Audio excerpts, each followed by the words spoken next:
अस्सलाम वालेकुम वरहमतुल्लाहि वबरकात।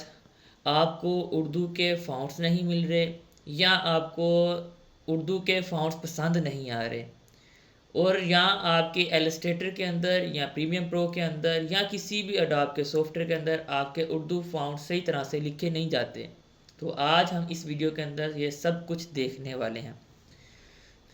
सबसे पहली बात, जब आप लोगों ने अपने कंप्यूटर को ओपन करना है, इसके अंदर आप लोगों ने एक सॉफ्टवेयर इंस्टॉल करना है। छोटा सा सॉफ्टवेयर है, फोनेस्टिक कीबोर्ड उर्दू। ठीक है, ये स्पेलिंग आप लोगों ने देख लेनी है। ठीक है, इसको मैं यहाँ से सर्च करता हूँ। पहला लिंक आपके पास जो आएगा www.cle.org.pk के नाम से। ठीक है, इसके ऊपर आप लोगों को चले जाना है। जाने के बाद आप लोगों ने यहाँ पे सर्च करना है, इसके ऊपर क्लिक करना है, उर्दू फोनेस्टिक कीबोर्ड लेआउट।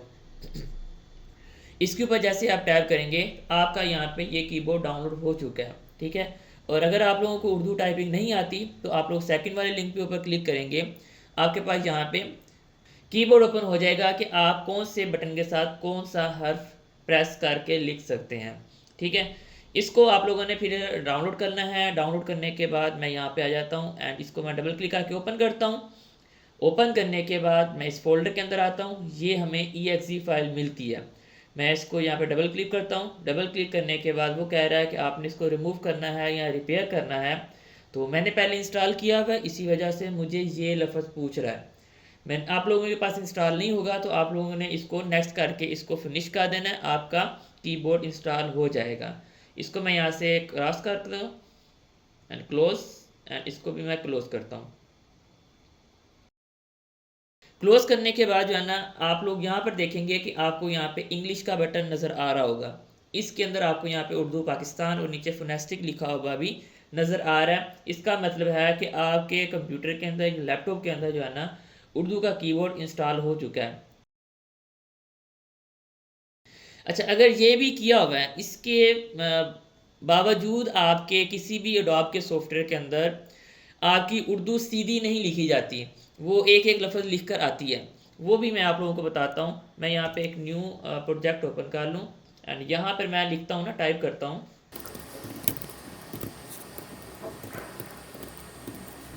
तो यहाँ पे मैंने लिखा है अस्सलाम वालेकुम। इसको मैं थोड़ा सा बड़ा कर देता हूँ। तो ये मेरा इस तरह से लिखा जा रहा है। लेकिन जब हम इसको फ्रेश डाउनलोड करते हैं, उस वक्त हमारा अलिफ अकेला आ रहा होता है, सीन अकेला आ रहा होता है, लाम अकेला आ रहा होता है, दोबारा अलिफ अकेला आ रहा है। इस तरह से हमारा एक एक लफ्ज़ करके लिख के आ रहा होता है। ये सेटिंग आप लोगों ने क्या करना है कि आप लोगों ने एडिट के अंदर आना है। एडिट के अंदर आने के बाद नीचे प्रीफरेंसेस के अंदर आने के बाद आप लोगों ने यहाँ पर टाइप के अंदर आ जाना है। टाइप के अंदर आने के बाद आपको यहाँ पर लैंग्वेज ऑप्शन है, यहाँ से आप लोगों ने सेकंड वाला जो है ना, इसको आप लोगों ने टिक कर देना है। टिक करने के बाद आप लोगों ने यहाँ से ओके करना है। ओके करने के बाद फिर आप लोग टाइप करेंगे, फिर आपका जैसे मेरा अस्सलाम वालेकुम लिखा गया है, इसी तरह से आपका भी वर्ड बाय वर्ड लिखा जाएगा। अगर फिर भी आप लोगों का ये इशू सॉल्व नहीं हुआ तो फिर आप लोगों ने एलिस्टेटर को या जो भी आपका अडोब का सॉफ्टवेयर चला रहे हैं, उसको आप लोगों ने एक बार क्लोज करना है। क्लोज करने के बाद दोबारा ओपन करेंगे तो इंशाल्लाह आपका मसला सोल्व हो जाएगा। अगर नहीं होता तो फिर आप लोग नीचे कमेंट करें, मैं इंशाल्लाह ज़रूर आप लोगों को गाइड करूँगा कि क्या इशू आ रहा है आपके पास। दूसरी चीज़ है कि अब हमारे पास फाउंट्स जो है ना उर्दू के, वो हमें नहीं मिलते कि हमने कौन से फाउंट्स उर्दू के इस्तेमाल करने हैं। तो ये मैंने यहाँ पे कुछ फाउंट्स लिखे यहाँ पे रखे हुए हैं। तो इसका लिंक आपको डिस्क्रिप्शन के अंदर मिलेगा। उस लिंक के ऊपर आप लोगों ने क्लिक करना है और उसको आप लोगों ने वहाँ से डाउनलोड कर लेना है। ठीक है, तो ये वो सारे फाउंट्स हैं जो मैं अपना डिज़ाइन बनाने के लिए जो इस्तेमाल करता हूँ, और इसी इतने ज़्यादा फाउंट्स मैं यूज़ नहीं करता। ये कुछ फाउंट्स हैं जो मैंने आपके सामने यहाँ पे रखे हुए हैं, और आप लोग इसको देख भी सकती हैं कि कोई भी ऐसा फाउंट नहीं है जो, बल्कि आप अक्सर आप लोग गूगल से डाउनलोड करती हैं कि ये 500 का एक बंडल आ गया है जिसके अंदर आपको जो है ना सारे फाउंट्स मिलते हैं। तो उसके अंदर क्या होता है, ज़्यादातर ऐसे फाउंट्स होती हैं जो हम कहीं पर इस्तेमाल भी नहीं करते। ठीक है, या ऐसे फाउंट्स होती हैं जो हमारे डिज़ाइन के अंदर इस्तेमाल होने के काबिल ही नहीं होते, या एक ही तर्ज के ना काफ़ी सारे फाउंट्स उठा के रखे होते हैं। फ़र्ज़ करें कि अब एक ये वाला फाउंट है, इसी तरह का बल्कि 20-25 फाउंट उन्होंने रखे होते हैं, उनमें हल्की सी माइनर सी चेंजिंग होती है, इतनी बारीक चेंजिंग जो है ना हम नहीं चेंज करते। तो मैं जो यहाँ पे ज़्यादा फ़ॉन्ट्स इस्तेमाल करता हूँ वो मैं पहले आप लोगों को बताता हूँ। सबसे पहला जो मैं सबसे ज़्यादा अपने डिज़ाइन के अंदर फ़ॉन्ट इस्तेमाल करता हूँ वो जमालनूर नस्ताइज़ी रेगुलर भी या कशीदा, ठीक है। इन दोनों को मैं सबसे ज़्यादा इस्तेमाल करता हूँ। या इसकी जगह पे फिर मैं एक ये वाला इस्तेमाल करता हूँ पैमाइन नस्ताइज़ी, ठीक है। ये दो फ़ॉन्ट्स जो है ना मैं अपने डिज़ाइन के अंदर तकरीबन जितने मेरे डिज़ाइन होते हैं जिसके अंदर मैं उर्दू का इस्तेमाल करता हूँ उसके अंदर यही डिज़ाइन जो है ना मैं इस्तेमाल करता हूँ। मैं यहाँ पे एक बैनर ओपन करता हूँ मैंने। अब ये देखें ये पूरा मैंने डिज़ाइन बनाया है। इसके अंदर यहाँ पर भी जमालनूर नस्ताइज़ी और ये पैमाइन नस्ताइज़ी लगा हुआ है, ये जमालनूर नस्ताइज़ी लगा हुआ है, ये कशीदा लगा हुआ है और ये सारा एक ही फ़ॉन्ट के साथ मेरा ये डिज़ाइन बना हुआ है। मैंने इसके अंदर कोई भी इसके अलावा फ़ॉन्ट इस्तेमाल नहीं किया। एक यहाँ पे राब्ता नंबर है, यहाँ पे मैंने चेंज किया और इसके अलावा यहाँ खुशखबरी और ये राब्ता नंबर वाला भी हमारा एक ही फ़ॉन्ट है। बकाया ये चीज़ें आ गई। तीसरी चीज़ आज की क्लास के अंदर मैं ये भी बताता हूँ कि हम अपने फ़ॉन्ट्स की सेटिंग किस तरह से करते हैं। जैसे अब मैंने ये लिखा हुआ है तबलीगी व इस्लाही प्रोग्राम, ठीक है। इस तरह की हम हेडिंग किस तरह से बनाते हैं। जैसे ये हमारी एक हेडिंग बनी हुई है जामिया नूरुल हुदा अहले हदीस दल बनात हो गया, या नीचे हमने यहाँ पे दाखिला जारी है। ये हम किस तरह से सेटिंग करते हैं वो भी मैं आप लोगों को आज ही की जो है ना क्लास इसके अंदर मैं बताता हूँ कि हम किस तरह से करते हैं। अच्छा, दूसरी चीज़ यह है कि ये जो मैं आप लोगों को फ़ाइल दूंगा इस फाइल को आप लोगों ने डाउनलोड करके जो उर्दू डिज़ाइनर के ऊपर काम करते हैं वो भी वहाँ पर अपने उर्दू डिज़ाइनर के अंदर ऐड कर सकते हैं, ठीक है। जिनके पास लैपटॉप या कंप्यूटर नहीं है उनकी मजबूरी है कि उन्होंने मोबाइल के अंदर डिज़ाइन बनाने हैं और मोबाइल के अंदर बेहतरीन डिज़ाइन बन सकते हैं। और इसका जो है ना मैंने एक पूरा ट्यूटोरियल भी रखा है कि हम किस तरह से मोबाइल के अंदर ग्राफिक डिज़ाइनिंग बना कर सकते हैं। तो ये नहीं है कि मोबाइल के अंदर जब हम काम करते हैं तो वहाँ पर हमारी जो क्वालिटी होती है वो कम हो जाती है, वहाँ पे क्वालिटी हमारी बिल्कुल अच्छी होती है। तो मैं यहाँ पे चैनल ओपन करके दिखाता हूँ। अगर आप लोग इसी चैनल के ऊपर जहाँ पे आप लोग ये वीडियो देख रहे हैं इसी चैनल के अंदर जो है ना इसका कोर्स रखा हुआ है। अगर आप लोगों ने करना है तो आप लोग कर सकते हैं। ये हमारा कोर्स है उर्दू डिज़ाइनर का, ठीक है, जिसके अंदर हमने देखा है कि मोबाइल के अंदर हम किस तरह से प्रोफेशनल डिज़ाइन बना सकते हैं, ठीक है। इसके बाद यहाँ पे हमारा कैनवा भी ChatGPT का है। इसके अंदर हमने एक्सप्लेन किया था कि कैनवा को हम किस तरह से इस्तेमाल करते हैं। फिर हमने 5 क्लासों के अंदर देखा था। अगली 5 क्लासों के अंदर था हमारा कि हमने किस तरह से जो कंसेप्ट होते हैं ग्राफिक्स के वो क्या होते हैं और कहाँ से हमने सीखने हैं। तीसरी जो हमारे इसके अंदर था जो लास्ट वाली हमारी 5 से 6 क्लासें हैं उसके अंदर हमने देखा कि हमने AI को किस तरह से अपनी हर फील्ड के अंदर इस्तेमाल करना है और हमने गूगल सर्च किस तरह से करनी है। जो है गूगल सर्च बहुत इंपॉर्टेंट चीज़ है। तो ये यहाँ पे दो कोर्सेज बहुत इंपॉर्टेंट अगर आप देखना चाहते हैं डिज़ाइनिंग के लिहाज से आप देख सकते हैं। इसी तरह से अभी हमारा कैपकट का जारी है। कैपकट का अगर देखना है आप लोग यहाँ से देख सकते हैं। एंड यहाँ पे VN मोबाइल वीडियो एडिटिंग का भी यहाँ पे पड़ा हुआ है, आप लोग यहाँ से आके देख सकते हैं, ठीक है। इसके अलावा अगर आप लोग कोर्स देखते हुए कहीं पे आप लोगों को कोई सवाल वगैरह पूछना है तो आप लोगों ने क्या करना है, यहाँ पे आपको मोर लिंक के ऊपर जाना है। यहाँ पे मेरा व्हाट्सअप नंबर मिल जाता है, फेसबुक की ID, लिंक्डइन की ID, इंस्टाग्राम की ID, ठीक है। इंस्टाग्राम मैं बहुत कम चलाता हूँ लेकिन व्हाट्सअप भी है, फेसबुक भी है, लिंक्डइन भी है। लिंक्डइन के ऊपर मैं सबसे ज़्यादा एक्टिव होता हूँ। आप लोग यहाँ पे मुझसे रब्ता करके अपना सवाल पूछ सकते हैं और नीचे कमेंट भी करेंगे। इंशाल्लाह मैं आप लोगों को जितना जल्दी हो सका आप लोगों को जवाब दूंगा। तो अब मैं क्या करता हूँ मैं यहाँ से एक हेडिंग उठाता हूँ। जैसे ये वाला है इसको मैं यहाँ से कॉपी करता हूँ। कॉपी करने के बाद इसको मैं यहाँ से रिमूव कर देता हूँ, इधर आ जाता हूँ। अस्सलाम वालेकुम को मैं यहाँ से डिलीट कर देता हूँ एंड यहाँ पे मैं पेस्ट कर देता हूँ।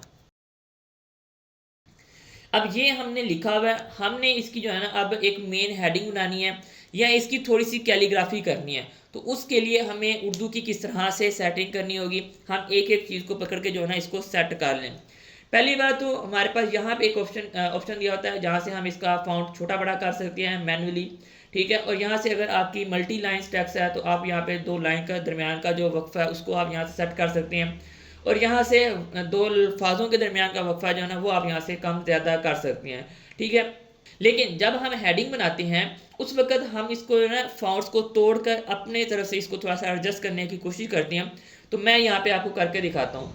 मैंने क्या करना है, इसके ऊपर राइट क्लिक करना है, यहाँ पे जाके क्रिएट आउटलाइन कर देनी है, ठीक है। क्रिएट आउटलाइन कर दें या आप कीबोर्ड से Ctrl+Shift+O प्रेस करेंगे फिर भी आपकी क्रिएट आउटलाइन हो जाएगी। इसको होने के बाद आप लोगों ने क्या करना है, इसको सेलेक्ट करना है, फिर यहाँ से राइट क्लिक करके इसको अनग्रुप कर देना है। अनग्रुप करने के बाद आप लोग एक एक लफ्ज़ को यहाँ से अकेला कर सकते हैं। मैं यहाँ से Ctrl+Z करता हूँ। लेकिन यहाँ पे हमें एक मसला आ रहा है कि जब मैं यहाँ से बे को पकड़ता हूँ इसका सीन वहीं पे रह जाता है। तो मैं क्या करता हूँ, इसको दोबारा कंट्रोल Z करके इसको दोबारा सेलेक्ट करता हूँ। सेलेक्ट करने के बाद यहाँ पे हमारे पास पाथ फाइंडर टूल के अंदर ये जो हमें पाथ फाइंडर टूल के अंदर पहला ऑप्शन मिलता है क्लिक टू यूनिट, इसके ऊपर मैं क्लिक करूंगा। अब मैं जाके इसको दोबारा सेलेक्ट करता हूँ, कंट्रोल शिफ्ट G करूंगा। अब मैं इस एक एक लफ्ज़ को पकड़ के अलहदा से इसकी जगह को मैं चेंज कर सकता हूँ। ठीक है, इसकी मैं थोड़ी सी यहाँ पे सेटिंग करता हूँ। जैसे यहाँ पे मेरी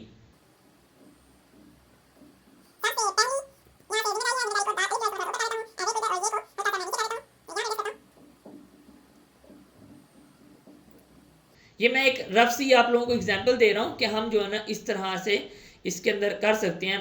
बकाया कैलीग्राफी के अंदर ये जो मैंने फाउंड उठाया ये वाला इस्तेमाल भी नहीं होता, लेकिन यहाँ पे मैं आप लोगों को जो है ना इसकी सेटिंग बता रहा हूँ कि हम इस तरह से इसकी सेटिंग कर सकते हैं। ठीक है, बकाया इसके ऊपर अगर आप लोगों को चाहिए कि मैं इलस्ट्रेटर का मुकम्मल कोर्स लेके आऊँ, नीचे कमेंट करें। इंशाल्लाह अगर आप लोगों के इस वीडियो के ऊपर जो है ना 100 लाइक्स हो गए तो और नीचे कमेंट्स हो गए तो मैं इंशाल्लाह आप लोगों के लिए इलस्ट्रेटर का इन डिटेल कोर्स लेके आऊँगा। उसके अंदर जो है ना हम जिस तरह से हमने उर्दू मोबाइल के अंदर देखा किस तरह से हम डिज़ाइनिंग करते हैं, तो उससे भी एडवांस चीज़ें हम इसके अंदर कर सकते हैं। और जो चीज़ें हमारी मोबाइल के अंदर पॉसिबल नहीं है वो भी हम देखेंगे और इलस्ट्रेटर को भी इन डिटेल देखेंगे कि हम इलस्ट्रेटर को किस तरह से इस्तेमाल कर सकते हैं। तो इस तरह से हम अपनी एक एक वर्ड को जो है ना चेंज कर सकते हैं। ठीक है, आप लोग देख सकते हैं कि यहाँ पे जितने भी मेरे डिज़ाइन के अंदर इस्तेमाल किए होते हैं या जो हम इस्तेमाल करते हैं अपने डिज़ाइन के अंदर, सिर्फ वही यहाँ पे फाउंड्स हैं। कोई भी ऐसा फाउंड नहीं है जो हमारे यूज़ के अंदर ना आने वाला हो। ठीक है, बकाया चीज़ ये है कि यहाँ पे मैं जो ना हर फाउंड्स के ऊपर एक बार क्लिक करके नाम भी दिखा देता हूँ। आप लोग यहाँ से नाम भी चेक कर सकते हैं। तो यहाँ से ये है कि अगर आपको लगता है कि मैंने सिर्फ इसमें से एक ही फाउंड चेंज यूज़ करना है तो आप लोग यहाँ से कर सकते हैं। मैं यहाँ पे क्लिक करता हूँ, इस जगह पे आपको उसके नाम नज़र आ रहे हैं। तो आप लोग जल्दी जल्दी यहाँ से इनके नाम भी चेक कर सकते हैं ताकि आप लोगों को पता लग जाए कि मेरे पास ये कौन कौन से मैं फाउंड्स इस्तेमाल कर रहा हूँ। ठीक है, इसके इसी तरह से अगर आप लोगों ने उर्दू डिज़ाइनर के अंदर भी ये फाउंड्स चाहिए हैं तो आप लोग ये फाइल जो मैं आप लोगों को दूंगा आप लोग उर्दू डिज़ाइनर के अंदर भी इसको इंपोर्ट कर सकते हैं। ठीक है, उसके अंदर इंपोर्ट करके इनका इस्तेमाल कर सकते हैं। तो ये मैं जल्दी जल्दी है ना आप लोगों को यहाँ पे दिखा दूँ कि मैंने कौन कौन से फाउंड्स रखे हुए हैं। आप लोग जो है ना वीडियो को स्टॉप करके भी देख सकते हैं कि मेरे यहाँ पे कौन कौन सा नाम आ रहा है। ठीक है, बकाया जब हम डिज़ाइन कर रहे होते हैं उस वक्त इतने ज़्यादा हम फाउंड्स इस्तेमाल कर लेते हैं, डाउनलोड करके इंस्टॉल कर रहे होते हैं जो एक मतलब प्रोफेशनली काम कर रहा होता है। तो उसके लिए फिर ये होता है कि फाउंड्स को डिलीट करना उसकी मजबूरी बन जाती है। इतने ज़्यादा फाउंड्स हो जाते हैं फिर उसको ढूंढना भी मुश्किल हो जाता है। ठीक है, मज़ीद मैं तो यहाँ पे गिने चुने जो है ना मैं इस्तेमाल करता हूँ और मैंने उर्दू के फाउंड्स सारे जो है ना यहाँ पे स्टार करके रखे हुए हैं। ठीक है, अगर मुझे उर्दू के अंदर कोई डिज़ाइन बनाना है तो मैं इसको स्टार कर लेता हूँ। अगर इंग्लिश के अंदर बनाना होता है तो फिर मैं इसको अनस्टार कर लेता हूँ। तो यहाँ पे मेरे इंग्लिश वाले फाउंड्स आ जाते हैं और यहाँ पे मेरे उर्दू वाले फाउंड्स आ जाते हैं। अगर आपको अरबी के अंदर फाउंड्स चाहिए तो आप लोग नीचे कमेंट करके ज़रूर पूछिएगा। अगर आप लोगों के कमेंट आए कि मैं जैसे ये उर्दू के फाउंड्स लेके आया हूँ इसी तरह मैं अरबी के फाउंड लेके आऊँ जो हमारे कुरान के लिए होते हैं या जो हम वीडियो के अंदर इस्तेमाल करते हैं कुरान की आयत लिखने के लिए, तो उसके ऊपर मैं अगर वीडियो लेके आऊँ तो आप लोग नीचे कमेंट करें। इंशाल्लाह मैं उसके ऊपर भी ज़रूर वीडियो बनाऊँगा। अस्सलाम वालेकुम रहमतुल्लाहि व बरकातहू।